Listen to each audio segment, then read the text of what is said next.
उद्या अचानक समजा जॉबमध्ये काही प्रॉब्लेम आला तर, अनपेक्षित घरामध्ये एखादा खर्च वाढला तर, किंवा घरामध्ये एखादी मेडिकल इमर्जन्सी आली तर आपण काय करणार याचा कधी विचार केलाय? आपण अशा प्रश्नांचा विचार करायचा टाळतो, कारण यामुळे आपल्याला ताण येतो. पण फायनान्स नॉलेज घेणं म्हणजे फक्त पैसा निवेश कुठं करायचा, इन्व्हेस्टमेंट कुठं करायची एवढंच नाही, तर आपलाच पैसा आपल्याला वेळेला उपलब्ध झाला पाहिजे. आणि यासाठी आपण इमर्जन्सी फंड बिल्ड करून ठेवतो. तर जाणून घेणार आहोत आपण आजच्या व्हिडिओमध्ये काय आहे इमर्जन्सी फंड. नमस्कार, मी आहे शुभांगी नावडकर. आपण बघतोय कोश शुभांगी चॅनल. आपण या चॅनलवर पर्सनल फायनान्स, मनी मॅनेजमेंट आणि मनी माइंडसेट बद्दल चर्चा करतो. तत्पूर्वी जर चॅनलला सबस्क्राईब केलं नसेल तर सबस्क्राईब करून टाका, कारण अशाच चर्चेच्या माध्यमातून, गप्पांच्या माध्यमातून आपण फायनान्सच्या अवघड कन्सेप्ट शिकणार आहोत. आणि त्याबरोबर तुम्ही जर सबस्क्राईब केलं ना तर मला मोटिवेशन मिळतं काहीतरी करण्यासाठी, की चला आपण काहीतरी करूया. शेअर करा सर्वांना ज्यांना अजूनही पर्सनल फायनान्स बद्दल काही माहिती नाहीये, कारण येणारा काळ जो आहे तो आपल्याला खरोखर ज्याला पर्सनल फायनान्सचं नॉलेज आहे त्याच्यासाठीच चांगला आहे. नाहीतर कितीही हातात पगार आला तरी आपण त्याचा काहीच उपयोग नाही, तो पगार कुठे जाईल ते समजणार नाही. यासाठी जो आपल्या हातात पगार येणार आहे त्याचं व्यवस्थित नियोजन करण्यासाठी आपल्याला पर्सनल फायनान्स शिकणं खूप गरजेचं आहे. सबस्क्राईब करून टाका. तर आजच्या व्हिडिओमध्ये आपण जाणून घेणार आहोत बघा इमर्जन्सी फंड बद्दल, की काय आहे इमर्जन्सी फंड, नेमका इमर्जन्सी फंड म्हणजे काय. तर बघा, जेव्हा कधी आकस्मिकपणे, अनपेक्षितपणे आपल्या घरावर संकट येतं, अडचण येते, त्यावेळी आपण एखाद्या समजा रात्री अपरात्री एखादा प्रॉब्लेम झाला, आपण काय कुठलं क्रेडिट कार्ड वापरून आपलं तिथलं लोन घेईपर्यंत, किंवा बँकेत जाऊन एटीएम काढून पैसे, एटीएम वगैरे पैसे समजा असतील तर ठीक आहे, पण आपण कुठेही जर समजा आपल्याला वाटलं की अडचण आहे मला आणि तो माझा फंड मला उपलब्ध झाला पाहिजे, तर यासाठी आपण एक इमर्जन्सी फंड म्हणून बाजूला ठेवतो. आणि ही जी रिझर्व्ह आहे तो एक असा कोठा आहे की जो आपल्याला फक्त आणि फक्त अडचणीच्या काळातच वापरायचा आहे, नाहीतर तो तसाच ठेवून द्यायचा आहे. त्यालाच आपण इमर्जन्सी फंड म्हणतो. हा कुठे इन्व्हेस्ट करायचा नाहीये. इन्व्हेस्ट का करायचा नाहीये, तर इन्व्हेस्ट केल्यानंतर त्याला एक अमाऊंट पिरियड असतो की तुम्हाला एवढ्या एवढ्या वर्षांसाठी तुम्हाला गुंतवणूक करावी लागेल, आणि मग जर आपण अचानक तो जर पैसे काढले तर आपल्याला त्याच्यामध्ये काहीही फायदा होत नाही. आणि म्हणून सर्व जितके पण जॉब होल्डर आहेत ते तर आहेतच, जॉब होल्डर, महिला असतील, होम मेकर्स असतील किंवा बिझनेसमन असतील, हे सगळेजण इमर्जन्सी फंड काढून ठेवतात. आणि तुम्ही जर आतापर्यंत सुरुवात केली नसेल तर इमर्जन्सी फंड काढायला सुरुवात करा. आता महत्वाचा प्रश्न येतो की ठीक आहे, आम्हाला समजलं की इमर्जन्सी फंड काढायचा आहे, पण इमर्जन्सी फंड किती काढायचा या प्रश्नाचं उत्तरही असणं खूप गरजेचं आहे, की किती नेमका काढावा. मग मला एवढा पगार आहे तर मी किती काढला पाहिजे. तर एक लक्षात घ्या, आपल्याला अशा पद्धतीने विचार करायचा आहे की दोन पद्धती आहेत त्याला, की तुम्हाला पगार जर एका मंथली असेल तर साधारणतः 3 महिन्याचा पगार किंवा 6 महिन्याचा पगार तुम्ही इमर्जन्सी फंड म्हणून बाजूला काढायचा. पण हे ऑप्शनल असू शकतं. पण त्याच्या अगोदर एक महत्वाची गोष्ट सांगते, तुमचा खर्च किती आहे.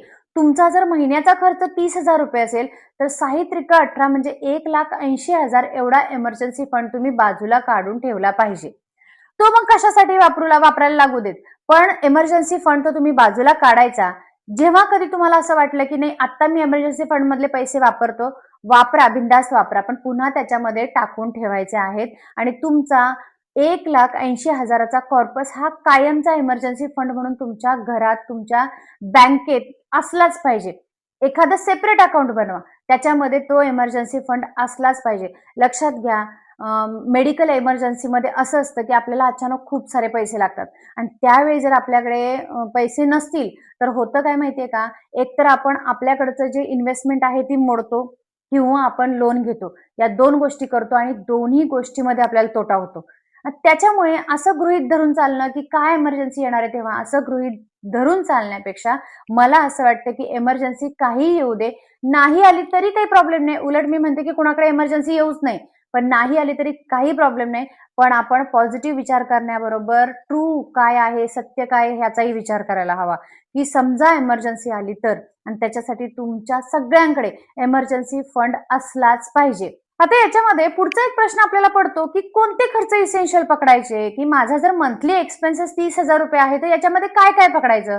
तर याच्यामध्ये तुमचं होम लोन किंवा तुम्ही जिथे राहता तिथलं रेंट, तुमचा ग्रॉसरी असेल, तुमचा किराणाचं काही असेल ते खाण्यापिण्याचं, तुमचा ट्रॅव्हलिंगचा असेल, तुम्हाला जिथे जॉबच्या तिथे जायला लागतं तो ट्रॅव्हलिंग अलाउन्स असेल, तुमचे लोनचे ईएमआय जेवढे असतील तेवढे, तुमचे जेवढे जे पण लोन आहेत ते, कारण तुम्ही लोन जर एखादा ईएमआय नाही गेला तर तुम्हाला माहिती आहे की प्रॉब्लेम क्रिएट होतो. त्याच्यामुळे लोनचे ईएमआय जेवढे आहेत तेवढे ते ईएमआय अशा पद्धतीनं पकडून की जे बेसिक खर्च आहेत, मग एज्युकेशन असेल मुलांचं बेसिक एकदम खर्च आहे, मुलांचं ट्रॅव्हलिंग असेल बेसिक आहे, आणि शिवाय तुमचा काही घरांच्या मध्ये एल्डर्स असतात, मग त्यांचा जर मेडिकल एक्सपेन्स असेल तर तो सुद्धा बेसिक खर्च आहे. मग असे सगळे बेसिक खर्च पकडायचे आणि तो एक्सपेन्सेस मध्ये कॅल्क्युलेट करायचा आणि त्याच्यानुसार आपला इमर्जन्सी फंड बिल्ड करायचा आहे. आता पुढचा जो प्रश्न येतो तो म्हणजे की इमर्जन्सी फंड ठेवायचा कुठे. आता मगाशी आपली चर्चा झाली की आपण एखादं सेव्हिंग अकाउंट दुसरं काढू शकतो, त्या अकाउंटमध्ये ठेवू शकतो.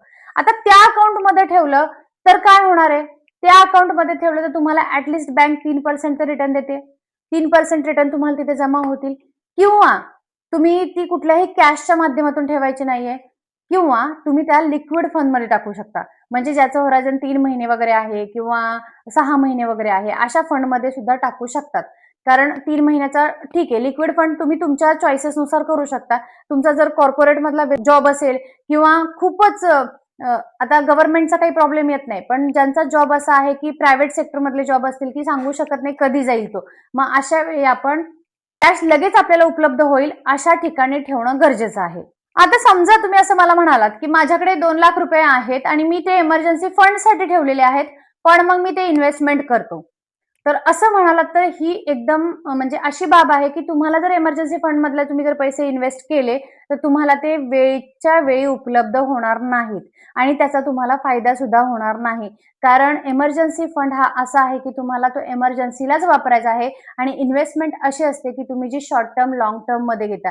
त्यामुळे तुमचे जर 2 लाख रुपये तुम्ही जर इन्व्हेस्ट केले आणि तुम्ही जर वेळेसाठी काढायला गेलात की आता मला गरज आहे आणि मी ते पैसे काढायला जातो, तर कदाचित तुमचे 2 लाख रुपये 2 लाख राहणार नाही, ते कमी होऊ शकतात. त्याच्यामुळे एक गोष्ट डोक्यात पक्की हे करून ठेवा की इन्व्हेस्टमेंट आणि इमर्जन्सी फंड या दोन्ही वेगवेगळ्या गोष्टी आहेत.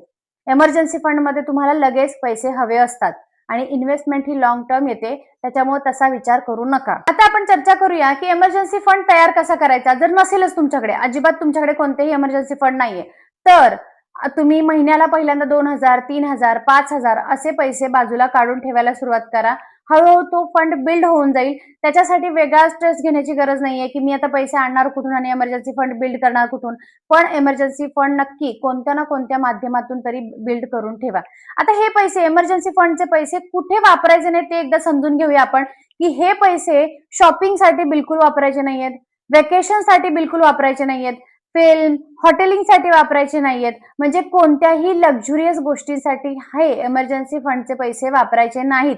जर तुम्हाला ट्रॅव्हलिंगसाठी पैसे हवे असतील, जर तुम्हाला व्हॅकेशनसाठी पैसे हवे असतील, तर तो तुमचा फायनान्शियल गोल्स बनवा आणि त्याच्यासाठी वेगळे पैसे साठवायला सुरुवात करा. पण तुमचा इमर्जन्सी फंडला तुम्ही हात लावायचा नाही. आणि समजा चुकून गेला, खर्च झाला, ठीक आहे, माझ्याकडे आता पैसे नव्हते म्हणून मी वापरले, एका महिन्याचं पेमेंट लेट आलं, मी वापरले, तर तुम्ही काय करणार आहात, तेच पैसे तुम्ही पुन्हा रिबिल्ड करणार, तुमचा फंड आहे तो रिबिल्ड करणार आहात, तुम्ही पैसे त्याच्यामध्ये परत फंडमध्ये टाकून ठेवणार आहात. मला असं वाटतं की इमर्जन्सी फंड बद्दल तुम्हाला सगळ्या गोष्टी, बऱ्याचशा गोष्टी मी तुम्हाला सांगितलेल्या आहेत, तुम्हाला समजल्याही असतील. तरीही मला असं वाटतं की तुम्हाला अजून जर प्रश्न पडत असेल की इमर्जन्सी फंड का बिल्ड करायचा आणि कशासाठी, तर लक्षात घ्या, पुन्हा एकदा हा व्हिडिओ बघा. इमर्जन्सी फंड ही काळाची गरज आहे, कारण कधीही कोणताही प्रसंग येऊ शकतो. मी स्वतः मे महिन्यामध्ये खरंच लगेच 1-2 ते 3 दिवसात मी आजारी पडले, पण अशा वेळी आपल्याकडे जर एखादा फंड असेल तर तो आपल्याला उपयोगी पडतो. त्यामुळे सगळ्यांनी आजच्या आजच तुमचा इमर्जन्सी फंड किती तयार करायला हवा हा तुमचा आजच्या आज ऍक्शन प्लॅन आहे. तुम्हाला मी होमवर्क देतेय की तुम्ही आजच्या आज तुम्हाला किती इमर्जन्सी फंड काढून ठेवायला हवे. तुम्ही जॉब करत असाल, तुम्ही बिझनेस करत असाल, तुम्ही काहीही करत असाल, तरी सुद्धा आपली सिक्युरिटी म्हणून आणि आपल्या फॅमिलीची सिक्युरिटी म्हणून तुम्ही इमर्जन्सी फंड बिल्ड करून ठेवायचा आहे. तर पुन्हा भेटूया आपण नवीन एका विषयासह, नवीन एका टॉपिकवर बोलूया, गप्पा मारूया. तुम्हाला काही अडचण असली तर निश्चितपणे कमेंट करून मला सांगा, त्यावर आपण चर्चा करूया. तोपर्यंत सर्वांनी स्वतःची काळजी घ्या आणि आपल्या फॅमिलीचीही काळजी घ्या. धन्यवाद.